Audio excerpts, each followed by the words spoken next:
Hello everyone, मैं सुप्रिया आप सभी को Supriya education hub YouTube channel पे स्वागत करती हूँ। आज के वीडियो में मैं आप लोगों को क्या बताने वाली हूँ। आज के वीडियो में मैं आप लोगों को जो बीएड का एंट्रेंस एग्जामिनेशन हुआ था ना 2023 में, ठीक है, उसका हम लोग क्वेश्चन देखने वाले हैं।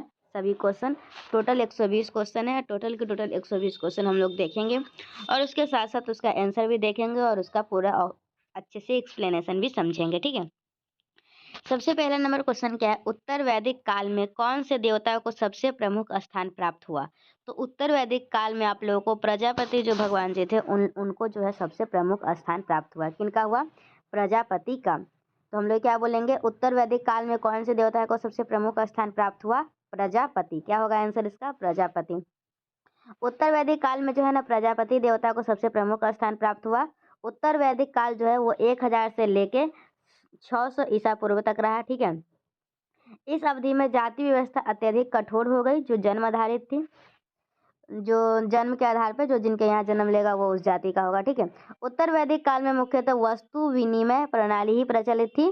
कुछ सिक्कों की चर्चा मिलती है किंतु वे नियमित सिक्के नहीं थे। मतलब वस्तु विनिमय प्रणाली कहने का मतलब है उत्तर वैदिक काल में जो है ना आप लोगों का एक वस्तु देते तो फिर उसके बदले आप लोगों को दूसरा वस्तु मिलता, ठीक है। इसमें सिक्का का जो चर्चा है वो नहीं था, ठीक है। सिक्का का चर्चा मिलता था लेकिन वे नियमित सिक्के नहीं थे। इस काल में निष्क, शतमान, कृष्णनल व पाद 4 सिक्के का उल्लेख मिलता है। निष्क और शतमानस संभवतः 320 रत्ती के थे और कृष्णाल 1 रत्ती का होता था। और उत्तर वैदिक काल में आर्यों का मुख्य व्यवसाय कृषि था, ठीक है। तो आप लोगों का इसका आंसर क्या होगा? उत्तर वैदिक काल में हम लोग देवता के बारे में भी जान लिए। अगर ये पूछा जाए कि इस मुख्य व्यवसाय उत्तर वैदिक काल में मुख्य व्यवसाय क्या था तो हम लोग आराम से बता देंगे उत्तर वैदिक काल में मुख्य व्यवसाय कृषि था। अगर ये पूछा जाएगा कि वह उत्तर वैदिक काल में मुख्यतः मतलब कि कौन सी प्रणाली थी तो हम लोग बता देंगे वस्तु विनिमय प्रणाली। अगर ये भी पूछा जाएगा कि उत्तर वैदिक काल में क्या जाति व्यवस्था थी या और भी 4 ऑप्शन देंगे तो हम लोग जाति व्यवस्था बता देंगे। उत्तर वैदिक काल कब से कब तक चला? तो 1000 से लेकर 600 ईसा पूर्व तक चला, ठीक है। तो पहला नंबर क्वेश्चन में आप लोगों को कोई भी दिक्कत नहीं है। उत्तर वैदिक काल में कौन से देवता का सबसे प्रमुख स्थान प्राप्त हुआ? तो इसका आंसर हो जाएगा आप लोगों का प्रजापति, ठीक है। नेक्स्ट क्वेश्चन आप लोगों का है, चंद्रगुप्त मौर्य के 18 पदाधिकारियों के समूह को क्या कहा जाता है? तो जो आप लोगों का क्वेश्चन नंबर 2 है इसका आंसर क्या हो जाएगा? डी, तीर्थ कला एवं संस्कृति। क्या कहा जाता है? तीर्थ कला एवं संस्कृति हो जाएगा। चंद्रगुप्त मौर्य के 18 पदाधिकारियों के समूह को तीर्थ कला एवं संस्कृति कहा जाता है। तो चलिए हम लोग अच्छे से समझते हैं इसके बारे में।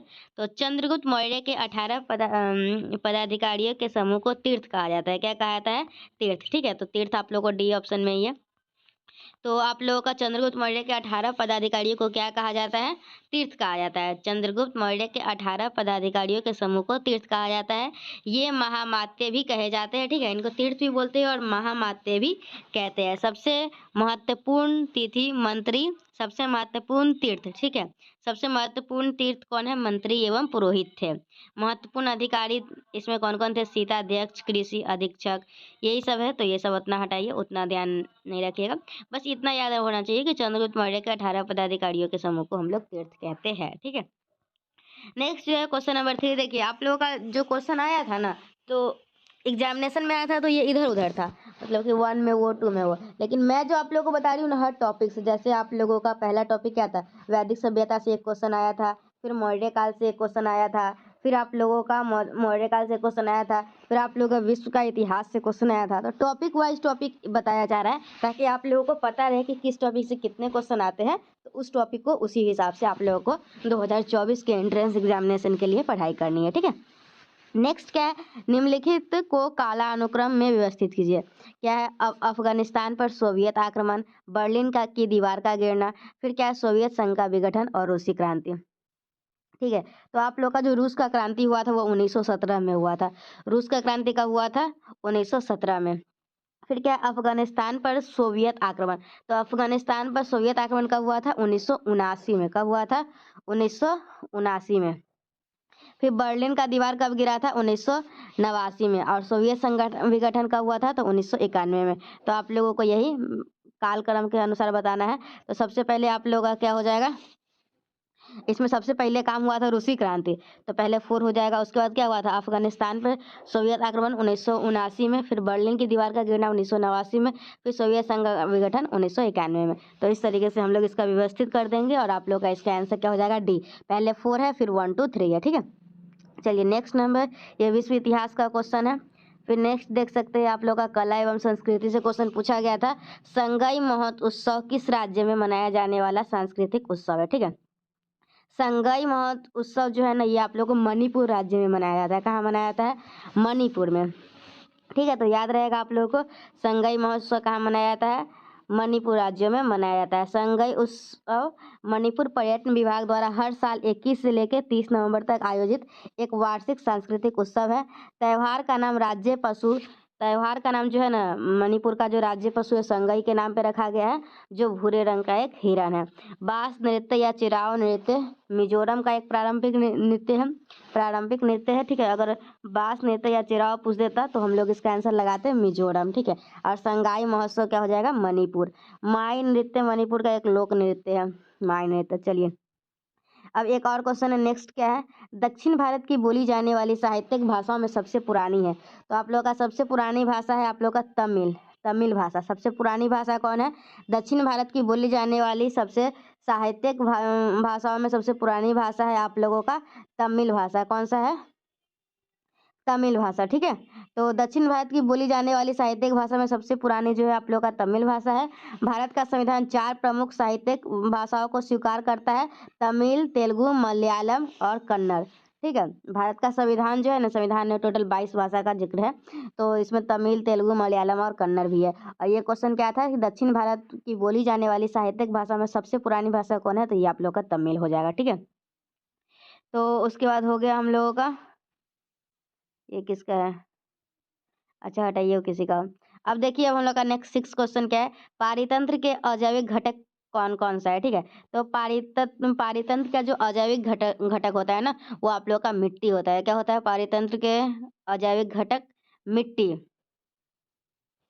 पारिस्थितिक तंत्र मतलब सभी जीव जैसे कि पेड़ पौधे, जीव जंतु, सूक्ष्म जीव एवं मानव तथा भौतिक कारकों पर परस्पर अन्योन्य क्रिया होती है तथा प्रकृति में संतुलन बनाए रखते हैं। किसी क्षेत्र के सभी जीव और वातावरण के अजैव कारक संयुक्त रूप से पारितंत्र बनाते हैं।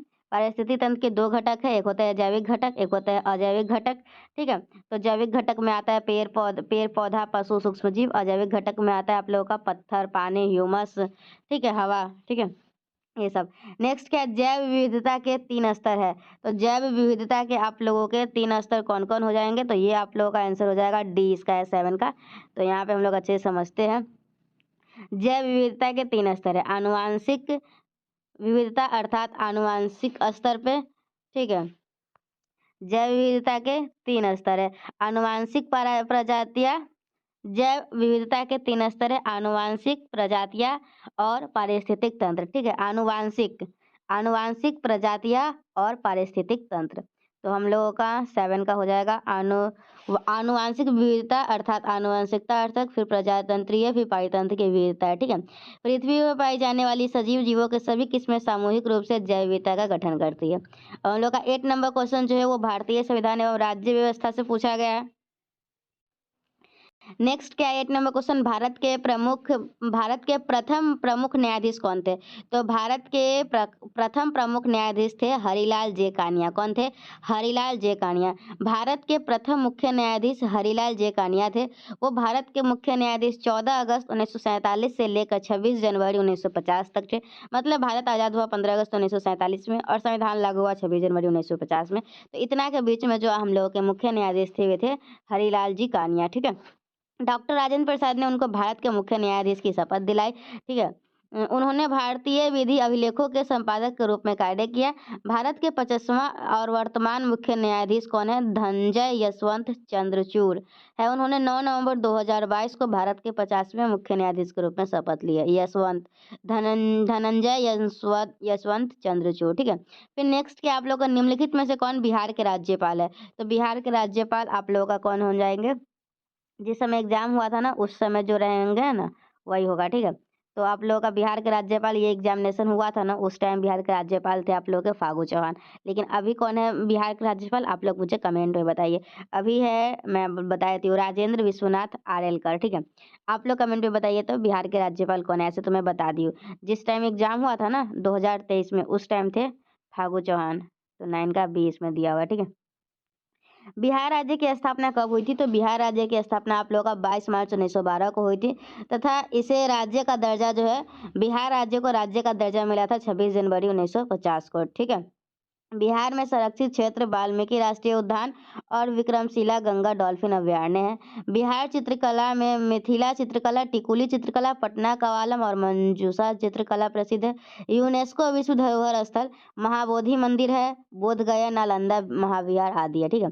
अब नेक्स्ट क्वेश्चन क्या है आप लोगों का, व्यवस्था विश्लेषण। आप लोगों का जो अभी जीएस का बताया जा रहा है, जीएस में टोटल 40 क्वेश्चन आए थे, और हर एक जो भी क्वेश्चन है ना, वो किस टॉपिक से है पूरे अच्छे से एक्सप्लेन बताया जा रहा है।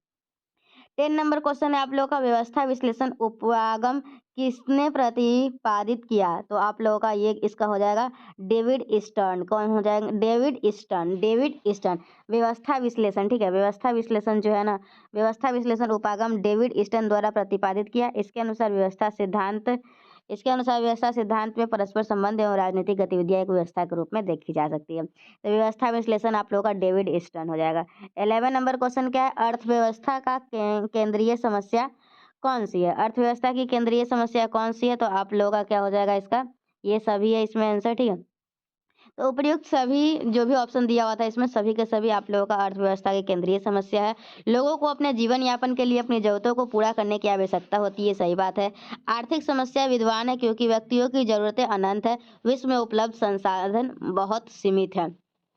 लोगों की अंतरहीन जरूरतों को पूरा करने के लिए दुर्लभ संसाधनों के उपयोग से वस्तुओं और सेवाओं के उत्पादन की आवश्यकताओं को पूरा करना।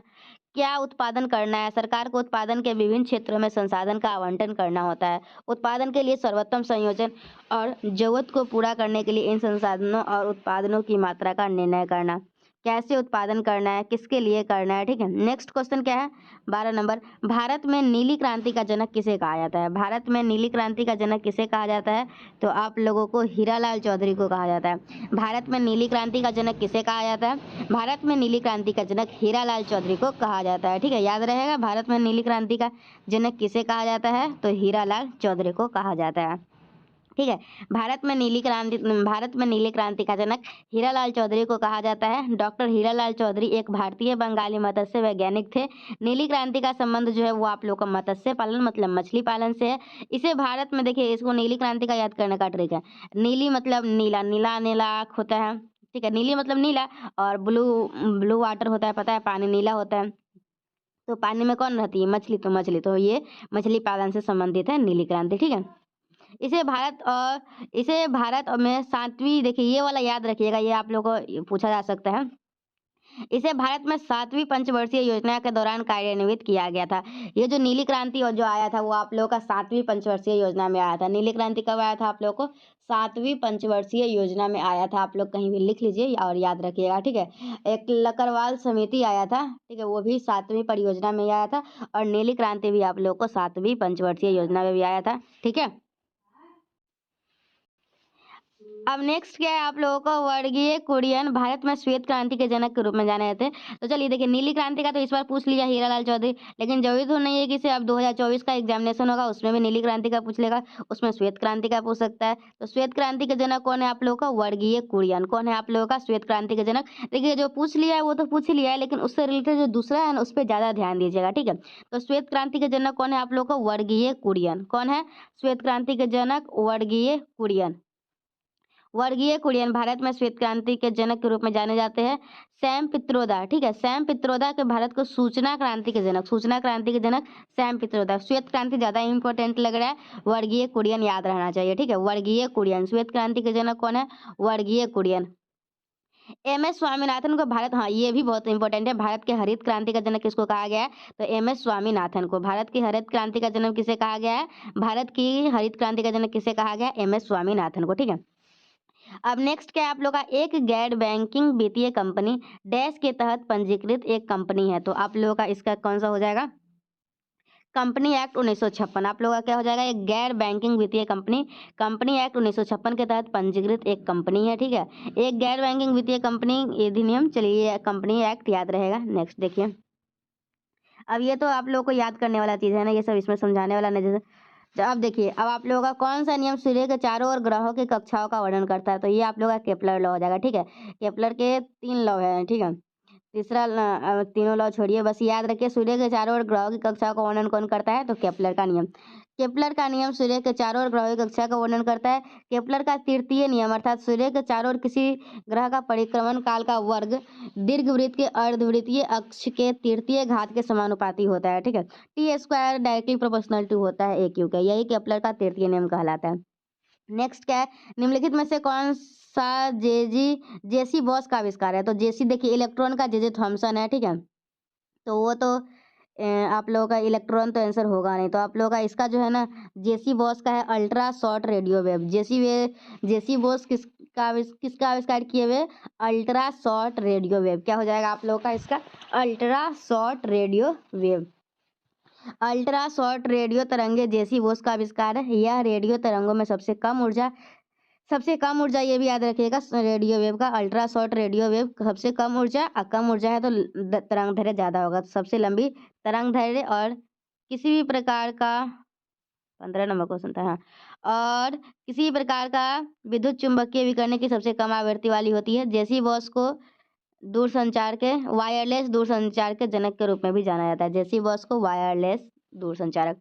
नेक्स्ट क्या है, 60 नंबर आप लोगों का, किस प्रकार का तत्व ऊष्मा और विद्युत का कुचालक होता है, तो सभी को पता है अधातु जो है ना, अधातु आप लोगों का ऊष्मा और विद्युत का कुचालक होता है। यही सुचालक पूछता परीक्षा में, तो आप लोग बोलते धातु, ठीक है। तो अधातु जो है, अधातु या गैर धातु मतलब जो धातु नहीं है, प्रकार का तत्व ऊष्मा और विद्युत का कुचालक होता है।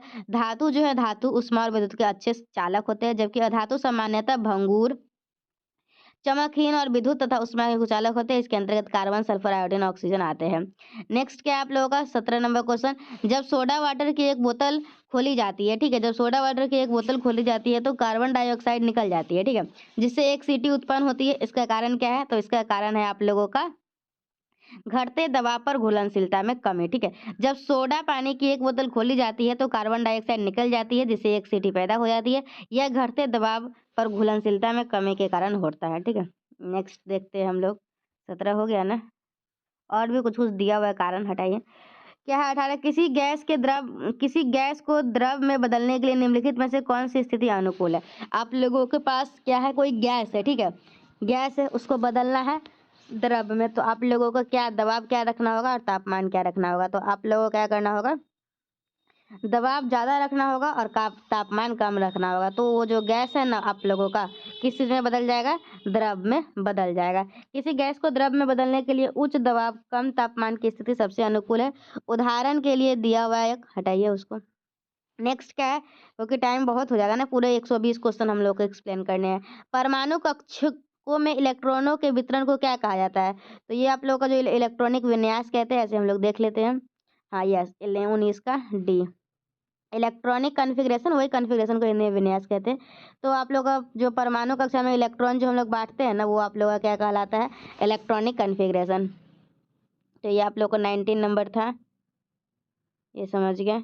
20 क्या आप लोग का सर्वाधिक बुद्धिमान स्तनधारी है, तो आप लोगों का कौन है, डॉल्फिन। सबसे ज्यादा बुद्धिमान स्तनधारी जीव कौन है, डॉल्फिन है। कौन है आप लोग का, डॉल्फिन जो है ना वो पृथ्वी पर सबसे बुद्धिमान स्तनधारी है। अध्ययन बताते हैं कि वे जटिल समस्या को हल करने में सक्षम है और उनमें एक व्यक्ति के समान सीखने की क्षमता होती है। वे दूसरों को ज्ञान दे सकते हैं। डॉल्फिन में अत्यधिक विकसित दिमाग होता है, ठीक है। शिकार के लिए डॉल्फिन इकोलेशन का प्रयोग करते हैं। निम्न में से कौन सा जीव त्वचा से सांस लेते हैं, तो आप लोगों का जो केंचुआ है ना, केंचुआ वो आप लोगों का त्वचा से सांस लेता है, ठीक है। केंचुआ किस चीज से सांस लेता है, त्वचा से। केंचुआ जीव जो है वो त्वचा से सांस लेता है। केंचुआ एक एनिलिडा जाति में पाया जाने वाला एक ट्यूब के आकार का कीड़ा है। केंचुआ जो है वो किस में पाया जाता है, एनिलिडा जाति में, ठीक है। केंचुआ एक एनिलिडा जाति में पाया जाने वाला एक ट्यूब के आकार का कीड़ा है। वे आमतौर पर मिट्टी में रहते हैं और मृत कार्बनिक पदार्थ खाते हैं। इनको किसानों का मित्र और हलवाहा कहा जाता है, ठीक है। केंचुआ को किसानों का मित्र भी कहा जाता है। चलिए 21 हो गया। 22 देखिए क्या है आप लोगों को, अमीबा में भोजन का पाचन होता है। तो अमीमा में भोजन का पाचन होता है रसधानी में। कहाँ होता है? रसधानी में। अमीमा में भोजन का पाचन कहाँ होता है आप लोग का? रसधानी में। नेक्स्ट क्या है? निम्नलिखित में से कौन सा वास्तविक उभयचर प्राणी नहीं है? तो आप लोग का टोड जो है ना, टोड वास्तविक उभयचर प्राणी नहीं है। टोड वास्तविक उभयचर नहीं, ठीक है। उभयचर वर्ग के जंतु जल के साथ साथ भूमि पर भी रह सकते हैं। जो उभयचर वर्ग में होगा ना, वो जल में भी रह सकता है और भूमि में भी रह सकता है, ठीक है। इसमें टोड, सैला, मेंढक, मेढक, नवजात आदि शामिल है। उभयचर ठंडे खून वाले जानवर है। वे पर्यावरण के अनुसार अपने शरीर के तापमान को नियंत्रित नहीं कर सकते। टोड कॉर्डेटा संघ का जंतु है। टोड जो है वो कॉर्डेटा संघ का जंतु है। नेक्स्ट क्या है? ग्लाइकोलाइसिस प्रक्रिया कोशिका के किस भाग में होती है? तो ग्लाइकोलाइसिस, ठीक है। ग्लाइकोलाइसिस आप लोग का होता है साइटोप्लाज्म में। किस में होता है? साइटोप्लाज्म। साइटोप्लाज्म मतलब कोशिका द्रव्य में, ठीक है। ग्लाइकोलाइसिस प्रक्रिया जो है ना, ग्लाइकोलाइसिस प्रक्रिया कोशिका के साइटोप्लाज्म भाग में होती है। ग्लाइकोलाइसिस की प्रक्रिया कोशिका के उस कक्ष में होती है जो अंदर चिपचिपा तरल पदार्थ यानी मैट्रिक्स होता है, जो कोशिका में मौजूद होता है और कोशिका झिल्ली से घिरा होता है। इस द्रव में कई एंजाइम, प्रोटीन, पोषक तत्व और अन्य कोशिकांग होते हैं, ठीक है। चलिए देखिए 25 क्या है? किडनी की मूल कार्यात्मक इकाई है। तो किडनी की मूल कार्यात्मक इकाई क्या है? नेफ्रॉन। क्या है? किडनी की मूल क्रियात्मक इकाई है नेफ्रॉन। कौन है? नेफ्रॉन। याद रहेगा किडनी की मूल क्रियात्मक इकाई कौन है? नेफ्रॉन। देखिए आप लोग का जीएस सेक्शन जो है ना, उससे टोटल 40 क्वेश्चन आते हैं और हम लोग 25 क्वेश्चन कर चुके हैं। अब हम लोग नजदीक पे जीएस खत्म करने वाले हैं। किडनी की मूल कार्यात्मक इकाई कौन है? नेफ्रॉन। सबसे ज्यादा क्वेश्चन जीएस से ही आता है। जिसका जीएस अच्छा होगा ना, वो तो आराम से सरकारी कॉलेज ले लेगा। चलिए देखिए, किडनी की मूल कार्यात्मक इकाई नेफ्रॉन है। इसका मुख्य कार्य क्या है? रक्त को छानना, ठीक है। इसका किडनी का क्या काम है? किडनी का मुख्य काम क्या है? रक्त को छानना और फिर से अवशोषित करने के द्वारा रक्त में पानी और घुलनशील पदार्थों को विनियमित करता है। नेफ्रॉन वह संरचना है जो वास्तव में रक्त से अपशिष्ट और अतिरिक्त पदार्थों को निकालने की प्रक्रिया में यूरिया उत्पन्न करती है। नेक्स्ट क्या है? सूक्ष्मजीव एवं उनसे होने वाली बीमारी है। चिकनगुनिया का कारण क्या है? तो चिकनगुनिया जो है ना, वो आप लोग का वायरस की वजह से होता है। चिकनगुनिया किसके कारण होता है? वायरस की वजह से होता है। चिकनगुनिया किसके कारण से होता है? वायरस की वजह से। चिकनगुनिया का कारण क्या है आप लोग का? वायरस है। चिकनगुनिया का कारण क्या है? चिकनगुनिया का कारण है वायरस। वायरस जो है वो छोटे अंतःकोशिकीय परजीवी होते हैं जिनमें एक आरएनए और डीएनए जीनोम होता है, जो एक संरचनात्मक वायरस कोडित प्रोटीन लेपेन से घिरा होता है।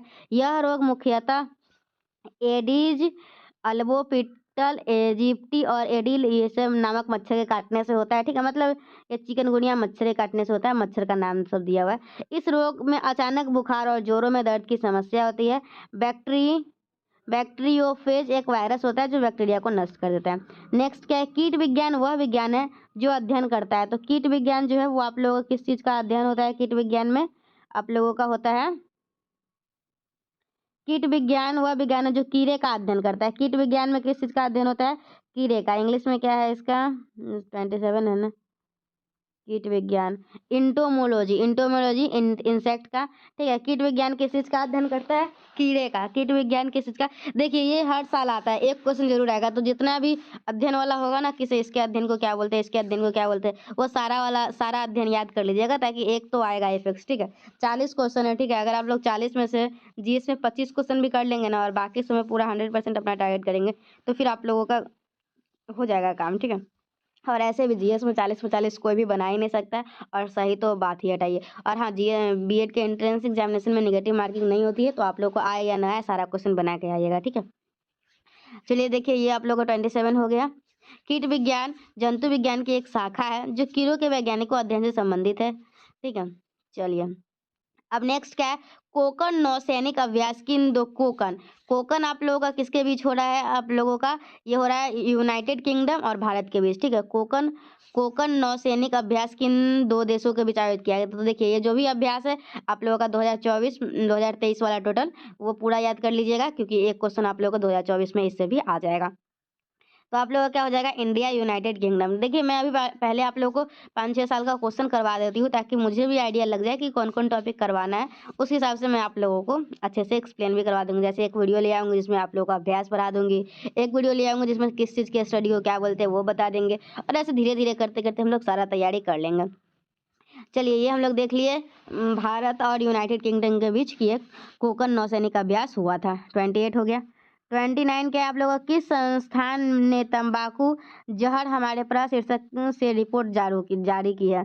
क्या है, जहर हमारे ग्रह, तंबाकू जहर हमारे ग्रह, तो ये आप लोगों का कौन से हो जाएंगे, विश्व स्वास्थ्य संगठन, ठीक है, वर्ल्ड हेल्थ ऑर्गेनाइजेशन जो है ना वो। विश्व स्वास्थ्य संगठन संस्थान ने तंबाकू जहर हमारे ग्रह शीर्षक से रिपोर्ट जारी की है। तंबाकू सेवन के घातक प्रभावों के बारे में जागरूकता फैलाने के लिए प्रत्येक वर्ष 31 मई को विश्व तंबाकू निषेध दिवस के रूप में मनाया जाता है। विश्व तंबाकू निषेध दिवस की घोषणा विश्व स्वास्थ्य संगठन के सदस्य राष्ट्र द्वारा वर्ष 1987 में की गई, ताकि तंबाकू महामारी से होने वाली मृत्यु तथा बीमारियों पर वैश्विक ध्यान आकर्षित किया जा सके। वर्ष 1988 में संकल्प एक पारित कर प्रत्येक वर्ष 31 मई को विश्व तंबाकू निषेध दिवस मनाने का आह्वान किया गया था।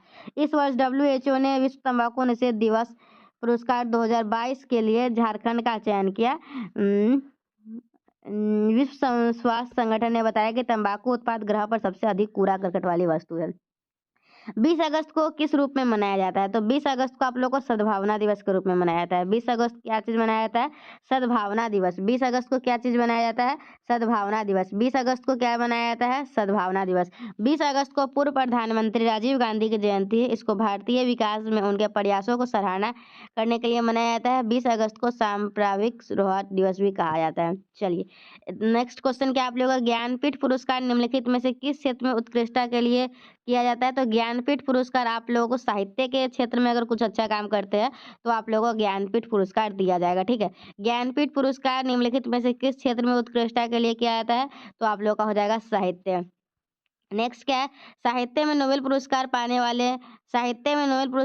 वाले पहले भारतीय कौन थे, तो आप लोगों का हो जाएगा रविन्द्रनाथ टैगोर। कौन थे, साहित्य में जो नोबेल पुरस्कार पाने वाले पहले भारतीय थे वो आप लोग थे रविन्द्रनाथ टैगोर। कौन थे आप लोगों को, रविन्द्रनाथ टैगोर। उन्हें साल 1913 में साहित्य के लिए नोबेल पुरस्कार मिला। ये पहले एशियाई और पहले गैर यूरोपीय जिन्हें नोबेल पुरस्कार दिया गया था। वह कवि, संगीतकार और चित्रकार जैसे विभिन्न कलाओं के व्यक्ति थे। उन्हें साहित्य में उनके गहन, संवेदनशील, ताजा और सुंदर कविता के लिए नोबेल पुरस्कार से सम्मानित किया गया था। रविन्द्रनाथ टैगोर को बंगाल के कवि और गुरुदेव के रूप में भी जाना जाता है। तो ये भी याद रखिएगा, बंगाल के कवि और गुरुदेव रविन्द्रनाथ टैगोर को कहा जाता है। वह भारत के महानतम साहित्यकारों में से एक थे। उन्होंने भारत और बांग्लादेश के राष्ट्रगान की रचना की। तो भारत के जो राष्ट्रगान है, ठीक है, उनके भी भारत के राष्ट्रगान है और बांग्लादेश के राष्ट्रगान है, दोनों के लेखक कौन है, रविन्द्रनाथ टैगोर। कौन है, रविन्द्रनाथ टैगोर। रविन्द्रनाथ टैगोर को 1913 में नोबेल पुरस्कार भी मिला हुआ है, ठीक है। नेक्स्ट क्या है आप लोग का, फियरलेस गवर्नेंस पुस्तक के लेखक कौन है, तो फियरलेस गवर्नेंस पुस्तक के लेखक है किरण बेदी। कौन है, किरण बेदी। फियरलेस गवर्नेंस पुस्तक की लेखक किरण बेदी है।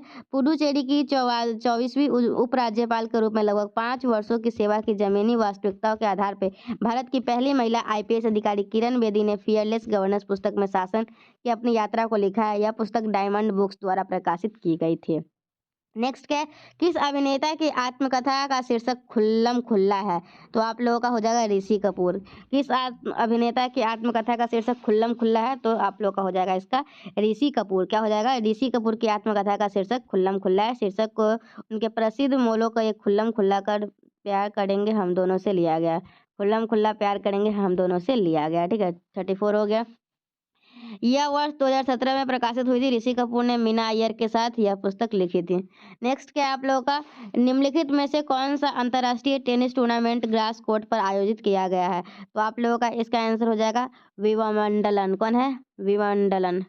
विंबलडन अंतर्राष्ट्रीय टेनिस टूर्नामेंट ग्रास कोर्ट पर आयोजित किया जाता है। यह दुनिया का सबसे पुराना टेनिस टूर्नामेंट है जिसका आयोजन इंग्लैंड में होता है। यह जून के अंत और जुलाई की शुरुआत में 2 सप्ताह से अधिक समय के बीच होता है। US ओपन तथा ऑस्ट्रेलियन ओपन हार्ड कोर्ट पर तथा फ्रेंच ओपन क्ले कोर्ट पर होता है। जहांगीर खान किस खेल की प्रसिद्ध है, जहांगीर खान किस खेल में प्रसिद्ध है, तो जहांगीर खान जो है ना स्क्वैश। कौन सा खेल है, स्क्वैश। जहांगीर खान स्क्वैश में प्रसिद्ध है। जहांगीर खान पाकिस्तान के पूर्व विश्व नंबर 1 पेशेवर स्क्वैश खिलाड़ी है जिन्हें कई लोग खेल के इतिहास में सबसे महान खिलाड़ी मानते हैं। अपने करियर के दौरान उन्होंने 6 बार वर्ल्ड ओपन और रिकॉर्ड 10 बार ब्रिटिश ओपन जीता है। 1981 से 1986 तक वह प्रतिस्पर्धी खेल में नाबाद रहे। उस समय के दौरान उन्हें लगातार 555 गेम जीते। गिनीज वर्ल्ड रिकॉर्ड की शीर्ष स्तर के पेशेवर खेलों में किसी भी एथलीट द्वारा सबसे लंबे समय का। तो चलिए हम लोग समझ गए ये किस खेल से संबंधित है। 36 हो गया, 37 देखते हैं। क्या एक कंप्यूटर सिस्टम में शामिल होता है? तो आप लोगों का इसमें हार्डवेयर, सॉफ्टवेयर और क्या है, पेरिफेरल डिवाइसेस सभी जो है आप लोगों का कंप्यूटर सिस्टम में शामिल होता है। ठीक है, तो इसका ऑल हो जाएगा। कंप्यूटर की गति किस में मापी जाती है? तो कंप्यूटर की गति गीगाहर्ट्ज में नापते हैं। किस में नापते हैं कंप्यूटर की गति? कंप्यूटर की गति जो है आप लोग को गीगाहर्ट्ज में नापा जाता है। किस में नापा जाता है कंप्यूटर की गति? कंप्यूटर की गति जो है आप लोग को गीगाहर्ट्ज में नापा जाता है। ठीक है। कंप्यूटर में प्रयुक्त होने वाले आईसी चिप किस में बनी होती है? जो कंप्यूटर में प्रयुक्त होता है आईसी चिप, वो आप लोगों का किस चीज़ का बना होता है? वो आप लोगों का बना होता है सिलिकॉन का। किसका बनाया होता है? आईसी चिप जो होता है वो आप लोगों का सिलिकॉन से बना होता है, याद रखिएगा। कंप्यूटर में प्रयुक्त होने वाली आईसी चिप चिप सिलिकॉन से बनी होती है, जिसका पूर्ण रूप इंटीग्रेटेड सर्किट है। इसे माइक्रोचिप या माइक्रो इलेक्ट्रॉनिक सर्किट के रूप में भी जाना जाता है। तीसरी पीढ़ी के कंप्यूटर ट्रांजिस्टर के स्थान पर इंटीग्रेटेड सर्किट आईसी का इस्तेमाल करते हैं। एक आईसी इलेक्ट्रॉनिक घटकों का, चलिए याद होगी, जो मतलब जान गए ना हम लोग, आईसी चिप सिलिकॉन का होता है, बात खत्म। इंटरनेट के संदर्भ में यूआरएल का पूर्ण रूप क्या है? तो आप लोग का क्या हो जाएगा? यूआरएल का यूनिफॉर्म रिसोर्स लोकेटर। क्या है आप लोग का? यूनिफॉर्म यूआरएल का यूनिफॉर्म रिसोर्स लोकेटर। इंटरनेट के संदर्भ में यूआरएल का पूर्ण रूप है uniform resource locator. Uniform resource locator. ठीक है, तो इस तरीके से आप लोगों का 25 क्वेश्चन जो आप लोगों का 40 क्वेश्चन जो आप लोगों का जीएस का आता है वो हम लोग कंप्लीट कर लिए। अब हम लोग देखेंगे, क्या देखेंगे? विद्यालय में शिक्षण अधिगम वातावरण। ठीक है, तो चलिए अब ये हम लोग देखते हैं, छात्र संबंधित मुद्दे को समझते। क्या है? कार्यक्रम के सभी तत्वों के बीच सामंजस्य स्थापित करता है। ठीक है, कार्यक्रम के जितने भी तत्व है सभी के बीच सामंजस्य स्थापित कौन करता है? समन्वय, योजना, कमांडिंग, आयोजन, मतलब कोऑर्डिनेशन या प्लानिंग या कमांडिंग कमांडिंग या ऑर्गेनाइजेशन। तो इसका क्या हो जाएगा? कार्यक्रम के सभी तत्वों के बीच सामंजस्य स्थापित करना समन्वय कहलाता है। ठीक है, समन्वय किसे कहते हैं? तो कार्यक्रम के सभी तत्वों के बीच सामंजस्य स्थापित करना समन्वय कहलाता है। अर्थात किसी संस्था के उद्देश्य की पूर्ति के लिए उनके विभिन्न क्रियाओं में सामंजस्य व तालमेल स्थापित करना समन्वय कहलाता है। यह प्रबंधन का वह कार्य है जो किसी संस्था के विभिन्न विभागों, कर्मचारियों तथा उसके समूहों में इस प्रकार एकीकरण स्थापित करता है कि न्यूनतम लागत पर वांछित उद्देश्य की पूर्ति की सहायता की जा सके। तो याद रहेगा आप लोगों की कार्यक्रम के सभी तत्वों के बीच सामंजस्य क्या कहलाता है? तो समन्वय हो जाएगा।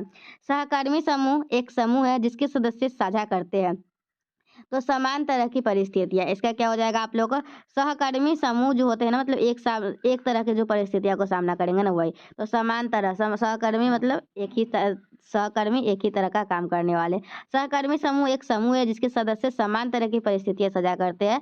सहकर्मी समूह एक प्रकार का सामाजिक समूह है जो समान हितों, सामाजिक स्थिति को साझा करने वाले तथा समान आयु वर्ग के लोगों से बना होता है। सहकर्मी समूह के कुछ सामान्य उदाहरण निम्नलिखित है। नेक्स्ट क्या है? भावनाएं और अनुभूति एक दूसरे के डैश है। तो आप लोगों का क्या हो जाएगा? भावनाएं और अनुभूति एक दूसरे के साथ बनी हुई है, एक दूसरे से जुड़ी हुई है। ठीक है, तो के साथ बुना हुआ हो जाएगा। भावना मनोदशा स्वभाव, व्यक्तित्व और प्रेरणा से जुड़ी हुई एक मजबूत व सहज मनोदशा है। इसमें शारीरिक और मानसिक अवस्था शामिल है।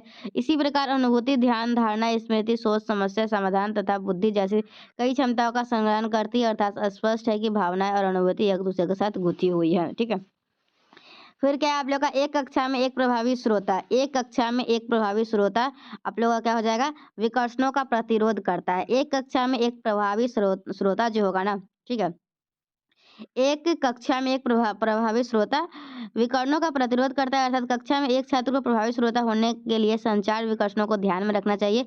एक अच्छे श्रोता के लिए निम्न तत्व अनिवार्य है: एकाग्रता, समझने की इच्छा, विनम्रता। ठीक है, नेक्स्ट क्या है? उपयोगिता और परिवर्तन डैश के मूल सिद्धांत है। तो उपयोगिता और परिवर्तन व्यवहारवाद के मूल सिद्धांत है। उपयोगिता और परिवर्तन व्यवहारवाद के मूल सिद्धांत है। ठीक है, 46 क्या है आप लोगों का? सीखना एक प्राकृतिक गतिविधि है। तो सीखना एक प्राकृतिक गतिविधि है किसके? जीवित प्राणी को। कोई भी जीवित प्राणी है तो उनका सीखना एक प्राकृतिक नेचुरल एक्टिविटी है। ठीक है, शिक्षण अधिगम प्रक्रिया एक यात्रा है। तो शिक्षण अधिगम एवं प्रक्रिया एक यात्रा है। ठोस से सार, ज्ञात से याद, सरल से जटिल, सभी। तो इसका आंसर हो जाएगा आप लोग का सभी। क्या है फिर? शिक्षण की प्रभावशीलता को किस संदर्भ में आंका जाना चाहिए? तो आप लोगों का क्या हो जाएगा? छात्रों के सीखने के प्रतिफल से। ठीक है, जो शिक्षण की प्रभावशीलता है वो किस संदर्भ में आंका जाना चाहिए? तो छात्रों के छात्रों के सीखने का प्रतिफल। फिर नेक्स्ट क्या है आप लोगों का, सीखना हो सकता है, सीखना हो सकता है, सीखना हो सकता है आप लोग का औपचारिक और अनौपचारिक, ठीक है। सीखना औपचारिक भी हो सकता है और अनौपचारिक भी। सीखना औपचारिक और अनौपचारिक दोनों प्रकार से हो सकता है। औपचारिक अधिगम सामान्यतः विद्यालय में होता है, जबकि अनौपचारिक अधिगम परिवार और समुदाय में होता है। औपचारिक अधिगम के स्रोत विद्यालय व शिक्षक है, जबकि अनौपचारिक अधिगम समाज, परिवार तथा किसी के सुझाव से प्राप्त होता है। औपचारिक अधिगम विधि पूर्वक एवं पाठ्यक्रम पर आधारित होता है, वही अनौपचारिक अधिगम बिना किसी विधि एवं बिना किसी पाठ्यक्रम के द्वारा प्राप्त होता है। शैक्षिक कंप्यूटर का मुख्य कार्य है, तो शैक्षिक कंप्यूटर का मुख्य कार्य क्या है आप लोगों का, शैक्षिक कंप्यूटर का मुख्य कार्य इसमें का जितना भी दिया हुआ है ऑप्शन में, डेटा का संरक्षण, ये सभी हो जाएगा, ठीक है। उत्तर स्कोर करना, डेटा का विश्लेषण सभी, तो 50 का आप लोगों का डी हो जाएगा, ठीक है। फिर क्या है, ज्ञान विज्ञान होने के नाते दर्शन का उद्देश्य है, तो ज्ञान विज्ञान होने के नाते दर्शन का उद्देश्य है वास्तविकता की खोज, क्या है, वास्तविकता की खोज। फिर नेक्स्ट क्या है आप लोग को, सिंपोजियम एक प्रकार से है, तो सिंपोजियम एक प्रकार से क्या है, चर्चा विधि। सिंपोजियम क्या है आप लोग का, सिंपोजियम आप लोग का चर्चा विधि है। फिर नेक्स्ट क्या है आप लोग का, शिक्षक प्रशिक्षण क्यों आवश्यक है, शिक्षक प्रशिक्षण क्यों आवश्यक है, तो आप लोगों का इसका भी हो जाएगा, शिक्षण कौशल विकास विकसित करने हेतु, विद्यालय संगठन के तरीकों को समझने हेतु, विषय विज्ञान को विकसित करने हेतु, ठीक है। फिर नेक्स्ट क्या है, दर्शन के 4 मुख्य विभाग, तत्व मीमांसा, ज्ञान मीमांसा, स्वयं सिद्धि मीमांसा और डैश मीमांसा है, और डैश है, तो आप लोगों का क्या हो जाएगा, दर्शन के 4 मुख्य विभाग जो वो तत्व मीमांसा, ज्ञान मीमांसा, स्वयं सिद्धि विज्ञान तथा तर्क है, तो आप लोगों का इसका क्या हो जाएगा, तर्क। फिर नेक्स्ट क्या है, अपव्यय और अवरोधक की समस्या मुख्य रूप से शिक्षा के किस स्तर से संबंधित है, तो आप लोगों का क्या हो जाएगा, अपव्यय और अवरोधन की समस्या मुख्य रूप से शिक्षा के प्राथमिक स्तर से संबंधित है, ठीक है। फिर क्या, निम्नलिखित में से कौन सा पाठ्य चर्चा की प्रकृति है, तो आप लोगों का इसका क्या हो जाएगा, गंभीर, रचनात्मक, रूढ़िवादी, तो इसका आप लोगों का तीनों करेक्ट हो जाएगा। फिर क्या है, पाठ्य चर्चा क्या है, पाठ्य चर्चा आप लोगों का है संस्थान की समग्र गतिविधियाँ, ठीक है। 57 हो गया आप लोगों का। फिर 58 क्या है आप लोगों का, NEP 2020 के मूलभूत स्तंभों के संबंध में निम्नलिखित कथनों पर विचार कीजिए, ठीक है। तो मतलब इसमें पहले क्या होगा यही आप लोगों का बताना है। Consider the following statement regarding the foundation pillar in NEP 2020, तो आप लोगों का इसका क्या हो जाएगा, राष्ट्रीय शिक्षा नीति 2020 के मूलभूत स्तंभों के संबंध में प्रश्नगत सभी तथ्य प्रभावी है। NEP 2005 5 स्तंभों पर आधारित है और ये पहुंच, क्षमता, गुणवत्ता, जवाबदेही, वहनीयता है, ठीक है। अभिगम्यता, मतलब इसका क्या हो जाएगा, इसका जितना है ना इसमें ऑप्शन सारा का सारा करेक्ट है, ठीक है। NEP की नई पाठ्य चर्चा संरचना के अनुसार मध्य चरण में कौन सी कक्षा शामिल है, तो आप लोगों का इसमें मध्य चरण में 6 से 8 है, ठीक है। मध्य चरण में कौन है आप लोगों का, 6 से 8 है। आप लोगों का पहले 5 फिर 3 फिर 3+4 करके आप लोगों का है, जो कि आप लोगों को 3 से लेकर 18 साल तक के वायु के बच्चों को शामिल किया गया है। फिर आप लोगों का क्या है, 60 नंबर क्वेश्चन, टीम निर्माण के किस दृष्टिकोण में एक नेता कृत्रिम टीम बनाता है जहां सदस्य अन्य के व्यवहार से बातचीत करते हैं, चर्चा कराते हैं और सिखाते हैं, तो आप लोगों का क्या हो जाएगा इसका, अनुकरण विद्या दृष्टिकोण। अनुकरण विद्या दृष्टिकोण में एक नेता कृत्रिम टीम का निर्माण करता है जहां सदस्य अन्य सदस्यों के व्यवहार से बातचीत करते हैं, चर्चा करते हैं, जानबूझकर सीखते हैं, ठीक है। टीम भूमिका दृष्टिकोण वकालत करता है कि कुछ भूमिकाएं हैं जिनके प्रत्येक टीम के सदस्यों को प्रदर्शन करने की उम्मीद रही है। क्रियात्मक अनुसंधान व्यवहार की पूरी श्रृंखला का विश्लेषण और मूल्यांकन करता है, ठीक है। नेक्स्ट क्या है, शिक्षक किस अर्थ में परामर्श दाता नेतृत्व प्रदान करता है, तो आप लोगों का इसका क्या हो जाएगा, वह छात्रों को जीवन कौशल प्रदान करता है। नेक्स्ट क्या है आप लोगों का, डैश का मतलब कुछ ऐसा है जिसका उपयोग किसी लक्ष्य को प्राप्त करने में मदद के लिए किया जाता है, तो आप लोगों का क्या हो जाएगा, संसाधन। संसाधन का मतलब कुछ ऐसा है जिसका उपयोग किसी लक्ष्य को प्राप्त करने में मदद के लिए किया जाता है। फिर क्या आप लोगों को, ओलंपिक में व्यक्तिगत पदक जीतने वाले पहले भारतीय कौन थे, तो ओलंपिक में व्यक्तिगत पदक जीतने वाले पहले भारतीय थे आप लोगों के KV यादव। कौन थे आप लोगों के प्रथम ओलंपिक में व्यक्तिगत पदक जीतने वाले कौन थे सबसे पहले, कौन थे, KD यादव। कौन थे, ओलंपिक में व्यक्तिगत मतलब अपना इंडिविजुअल, ठीक है। ओलंपिक में व्यक्तिगत पदक जीतने वाले पहले भारतीय KV यादव थे, ठीक है। KV यादव, KD यादव होगा, ठीक है। चलिए आप लोगों का 63 हो गया। फिर 64 क्या है आप लोगों का, निम्नलिखित में से कौन सा भारत के वित्तीय क्षेत्र से जुड़ा है और भारतीय रिजर्व बैंक द्वारा नियंत्रित किया जाता है? तो आप लोग का हो जाएगा वाणिज्यिक बैंक, मतलब कॉमर्शियल बैंक है, हो जाएगा आप लोग का।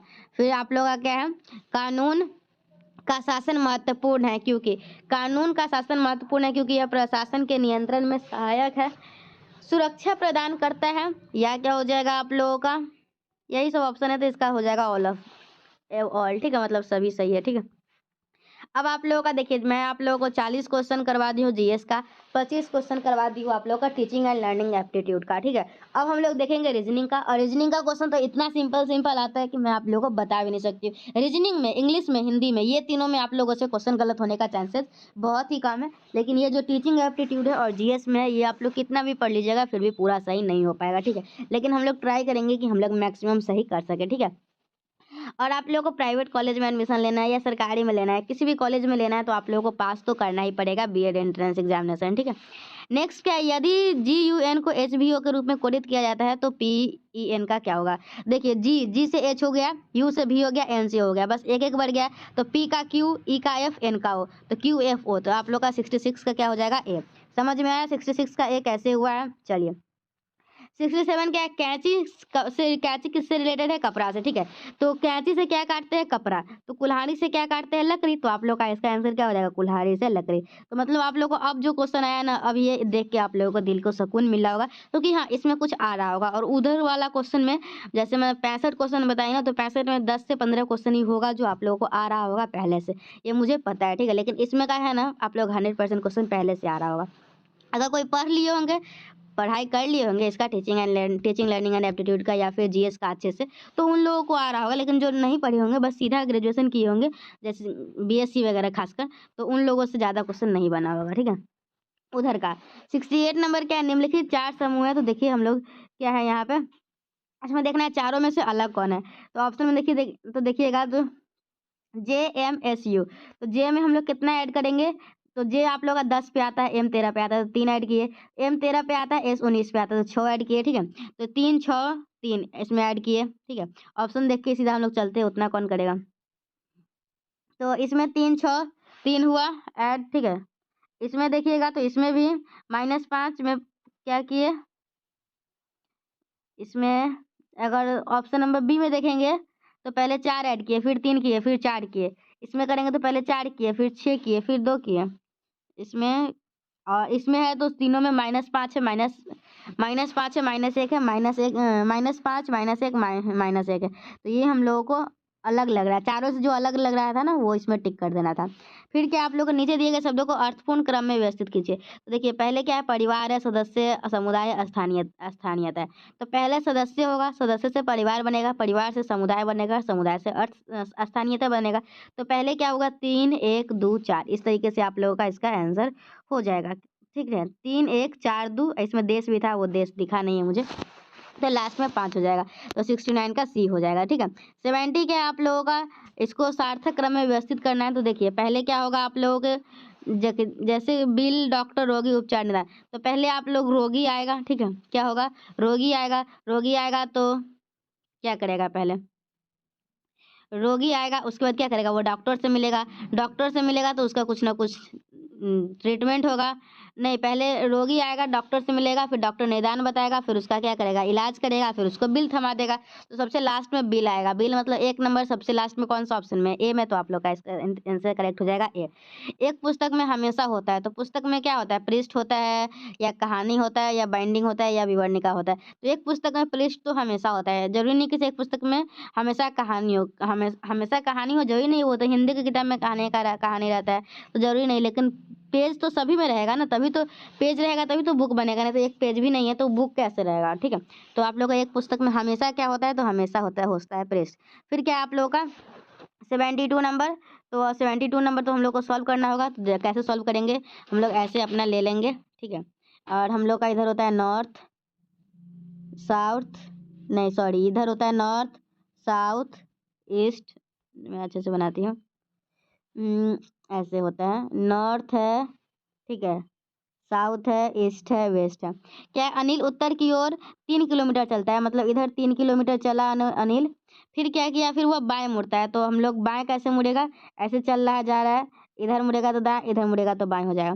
और वो 2 किलोमीटर चलता है और वह फिर बाएं मुड़ता है। अब यहाँ है तो इधर मुड़ेगा, कितना चलता है 2 किलोमीटर, कितना चलता है ये 2 किलोमीटर चलता है। और ये अनिल उत्तर की ओर 3 किलोमीटर चला, फिर वो अपने बाएं मुड़ता है 2 किलोमीटर चलता है, वो फिर से बाएं मुड़ता है और 3 किलोमीटर चलता है। ठीक है, इधर 3 किलोमीटर चलता है, कितना 3 किलोमीटर, मतलब यहाँ आ गया है। इस बिंदु से वो अपनी बाईं ओर मुड़ता है। अब यहाँ पे आ गया, नीचे मुझे जा रहा है, बाएं मुड़ता है, इधर जाता है और वो फिर कितना चलता है 3 किलोमीटर चलता है। ठीक है, तो यहाँ तक आ गया, क्योंकि ये 2 था तो यहाँ तक थोड़ा आ गया है। तो वो आरंभिक बिंदु से कितने किलोमीटर दूर है, तो यहाँ से चालू किया था तो ये 1 किलोमीटर दूर है। ठीक है, और नॉर्थ में है। ठीक है, तो हम लोग का 72 का ऑप्शन देख लेंगे, 1 किलोमीटर हो जाएगा। ठीक है, तो 72 का आप लोगों का क्या आंसर आ गया, 72 का ए, 1 किलोमीटर ऑप्शन करेक्ट है। फिर देखिए ये सब जो है ना डायरेक्शन एंड डिस्टेंस का, ये आप लोग कर ही लीजिएगा क्योंकि इससे क्वेश्चन आता है। और ये बहुत ही, एक बार पढ़ लीजिएगा ना तो आप लोग को एकदम पढ़ना एकदम आसान है। ये डायरेक्शन एंड डिस्टेंस हो गया, ब्लड रिलेशन हो गया, ये सब पढ़ लीजिए, बाकी सब तो आप लोग दिमाग लगा के बना ही दीजिएगा। नेक्स्ट क्या है, एक व्यक्ति पूरब की ओर चलते हुए घड़ी की दिशा में 270 डिग्री मुड़ता है। घड़ी की दिशा में मतलब आप लोगों का क्या होता है, क्लॉकवाइज। ठीक है, घड़ी की दिशा में मतलब क्लॉकवाइज और घड़ी की विपरीत दिशा में मतलब एंटी क्लॉकवाइज। तो एक व्यक्ति पूरब की ओर चलते हुए घड़ी की दिशा में 270 डिग्री मुड़ता है और चलना आरंभ करता है। अब वह किस दिशा में चल रहा है। ठीक है, तो हम लोग इसको देखते हैं। यहाँ पे हम लोग एक मार्कर ले लेते हैं और वो जो है ना, एक व्यक्ति पूरब की ओर चलते हुए, पूरब कौन है ये, इधर से चलते हुए वो घड़ी की दिशा में 270 डिग्री में मोड़ता है। ठीक है, तो यहाँ 90 हुआ, ये 180 हुआ। ठीक है, और यहाँ पे आएंगे तो 9 2 70 इधर है, इधर आ गया। घड़ी की दिशा, घड़ी तो ऐसे ही चलता है ना, तो ये यहाँ पे अभी है। ठीक है, तो अब वह किस दिशा में चल रहा है, तो ये आप लोगों का ये कौन सा होता है, ईस्ट वेस्ट नॉर्थ साउथ। अब वह किस दिशा में चल रहा है, तो घड़ी की दिशा में कितना चल रहा है 200। अच्छा, घड़ी घड़ी कैसे चलता है, घड़ी ऐसे चलता है, हाँ घड़ी तो ऐसे ही चलता है, तो इधर से चलेगा। ठीक है, जस्ट वेट, मैं फिर से बनाती हूँ अच्छे से। पहले हम लोग क्या करते हैं, डायग्राम बना लेते हैं। ये नॉर्थ है, ये नहीं सॉरी, ये ईस्ट है, ये वेस्ट है, ये नॉर्थ है, ये साउथ है। किधर से चलना स्टार्ट करा है, एक व्यक्ति पूरब की ओर चलते हुए, एक व्यक्ति पूरब की ओर यहाँ से चालू किया, फिर वो घड़ी की दिशा में, घड़ी ऐसे चलता है, कैसे चलता है, ऐसे चलता है घड़ी। ठीक है, कैसे चलता है घड़ी, ऐसे चलता है। ठीक है, तो यहाँ से यहाँ गया 90, फिर 90 180, फिर यहाँ 270 आ गया। तो अभी किस दिशा में चल रहा है, यहाँ यहाँ पे आ गया, यहाँ से ऐसे गया, फिर यहाँ आया, फिर यहाँ आया, फिर यहाँ आया। तो अभी ये उत्तर की दिशा में, उत्तर की दिशा में ऐसे गया तो इस तरीके से, हाँ उत्तर की दिशा में हो जाएगा। क्या हो जाएगा आप लोगों का, इसका उत्तर की दिशा में हो जाएगा। नेक्स्ट क्या है, 40 छात्रों की एक पंक्ति में शीला शीला जो है ना, सौरभ के दाएं से 5वें स्थान पे है, जो दाएं छोर से 18वें स्थान पे है, तो बाएं छोर से शीला का स्थान ज्ञात कीजिए। ठीक है, तो ये भी क्वेश्चन आप लोगों का ऑर्डर एंड रैंकिंग का है, तो ये भी क्वेश्चन सिंपल होता है। 40 छात्र है। ठीक है, कितना छात्र है, 40 छात्रों की एक पंक्ति में शीला जो है ना, शीला, एक शीला है, एक सौरभ है। तो शीला जो है वो सौरभ के दाएं से 5वां है। शीला जो है ना, शीला सौरभ के, मान लीजिए यहाँ सौरभ है और शीला, यहाँ पे सौरभ है, यहाँ शीला है। तो शीला जो है ना, शीला शीला सौरभ के दाएं से 5वें स्थान पे है। दाएं से ये 5वें स्थान पे है, कौन है, शीला दाएं से 5वें स्थान पे है। जो दाएं छोर से शीला सौरभ के दाएं से 5वें स्थान पे है, जो दाएं छोर से 18वें स्थान पे है। और जो दाएं छोर से सौरभ जो है, सौरभ वो दाएं छोर से ये 18वें स्थान पे है। ठीक है, तो बाएं छोर से शीला का स्थान ज्ञात कीजिए। तो बाएं छोर से इसका स्थान ज्ञात करना है हम लोगों को। ठीक है, तो हम लोग है ना पहले कोई एक का ज्ञात करते हैं। ठीक है, शीला का कुछ नहीं करना होता है इसमें, ये दोनों के बीच में डिफरेंस देख लेंगे। 18 5 के बीच में कितना आया 13, तो 40 में से 13 घटा के एक जोड़ देंगे, वही आंसर आ जाएगा। ठीक है, तो ये हम लोग का आ जाएगा 74 का। फिर नेक्स्ट क्या है, 75 में आप लोग का देखिए कुछ नहीं है, एकदम सिंपल है। 7 और 3 10। ठीक है, 7 में 3 जोड़े तो 10 आया, या फिर वैसे नहीं, ऐसे सीधा सीधा दिख रहा है। देखिए यहाँ 7 से 8 हुआ, 8 से 9 हुआ। ठीक है, फिर 9 से क्या हो जाएगा, 10 हो जाएगा। यहाँ 10 से 11 हुआ, 11 से 12 हुआ, तो यहाँ 9 से पहले क्या हो जाएगा 10, तो यहाँ हम लोग का 10 हो जाएगा। इसका बी आंसर हो जाएगा 75 का। एकदम सिंपल है ना, ऐसी सिंपल सिंपल रीजनिंग का क्वेश्चन मिलेगा इसमें। इसमें देखेंगे तो हम लोग इसमें देखेंगे तो यहाँ यू है, यू का 19 होता है, भी का 22 होता है, ठीक है। तो 19 में 3 जोड़े तो आया, फिर हम लोग ऐसे ही करेंगे। डब्लू का 26 होता है, तो हम लोग इसमें भी 3 जोड़ेंगे, तो डब्लू वाला जो आंसर होगा वो हो जाएगा, ठीक है। और यहाँ पे क्या लिख रहे हैं, यहाँ पे यू का हम लोग कितना नंबर पे आता है, तो आप लोग यहाँ पे देखिएगा ना। सॉरी, वो वीडियो है ना, बंद हो गया था खुद से। तो देखेंगे हम लोग, यहाँ यू है, फिर भी है, फिर डब्ल्यू है, फिर एक्स है, फिर वाई है, ठीक है।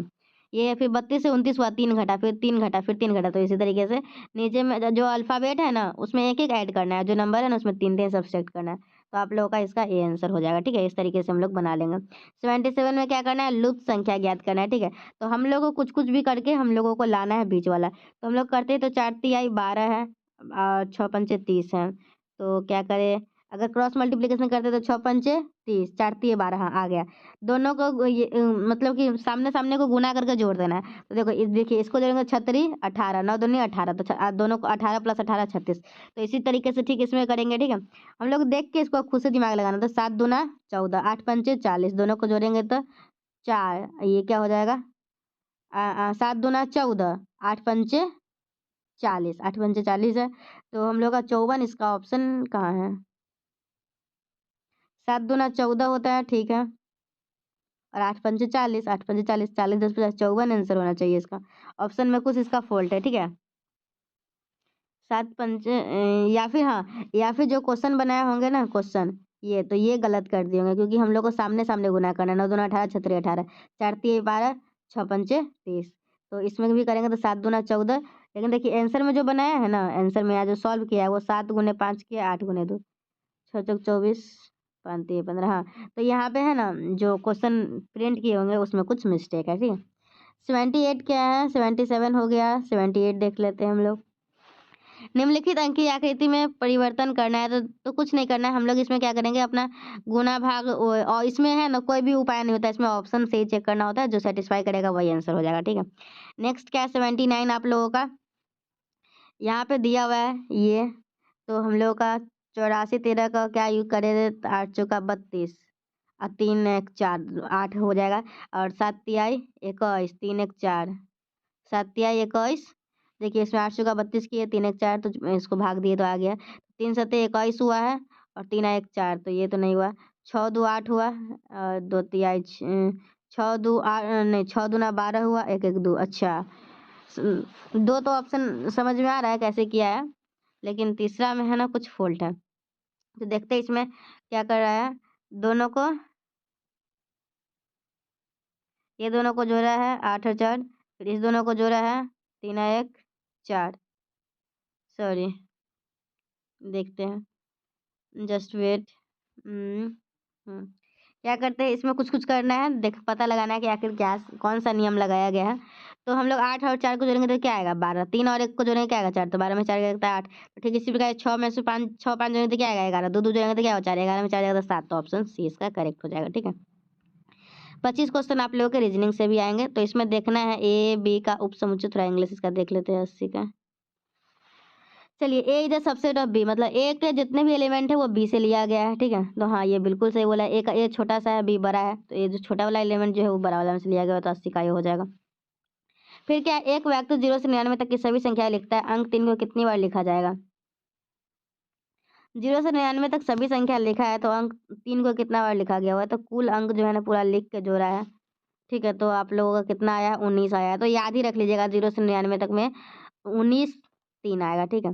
दी गई संख्या को सेट का माध्यिका ज्ञात कीजिए। माध्यिका ज्ञात करने के लिए पहले हम लोग क्या करते हैं, बढ़ते क्रम में सजाते हैं। बढ़ते क्रम में सजाने के बाद जो बीचों बीच आता है ना, ठीक है, तो वो हम लोगों का इसका आंसर हो जाता है, ठीक है। n/2 या n+1/2 करके हम लोग इसका निकालते हैं। तो ये हम पहले बढ़ते क्रम में सजा लेंगे, फिर इसका माध्यिका निकाल लेंगे। जो भी बीच वाला टर्म होगा ना, उसी तो मतलब देख लेंगे सम संख्या है या विषम संख्या है, उसी हिसाब से हम लोग इसका निकालते हैं माध्यिका। तो इसमें कुछ मैथ्स के क्वेश्चन दिए हुए, लेकिन ये थोड़ा सा है ना दिख नहीं रहा है क्लियर, तो हम लोग थोड़ा सा आगे बढ़ जाते हैं, या फिर आगे नहीं बढ़ जाते, जो बचा है ना लगभग तो क्वेश्चन हो ही गया है, ठीक है। आप लोगों को देखिए कितने क्वेश्चन में लगभग 75 तक कहाँ तक करवाए थे, जस्ट वेट। लास्ट क्वेश्चन हम लोग 80 नहीं 82 पे थे। तो हम लोग का देखिए 40 क्वेश्चन यहाँ पे मार्कर लेते हैं। 40 क्वेश्चन 25 क्वेश्चन 25 क्वेश्चन। ये जीएस का था, ये टीचिंग एप्टीट्यूड का था, ये रीजनिंग का। 25 25 50 40 90 90 में लगभग 82 तक कर ही लिए, लगभग 7 8 क्वेश्चन बचा। वो रीजनिंग का इजी इजी क्वेश्चन है, आप लोग कर लेंगे। अब हम लोग जो नेक्स्ट वीडियो लाएंगे ना, उसमें हम लोग इंग्लिश का जो 15 क्वेश्चन और हिंदी का जो 15 क्वेश्चन, 30 क्वेश्चन होता है जो कि एकदम हलवा होता है, वो आप लोग आराम से कर सकते हैं। ठीक है, वो 30 में से 27 28 तो आसानी से आ जाएगा। ठीक है, लेकिन जो पढ़ने में बहुत होशियार होंगे उनका 30 में 30 भी आ सकता है।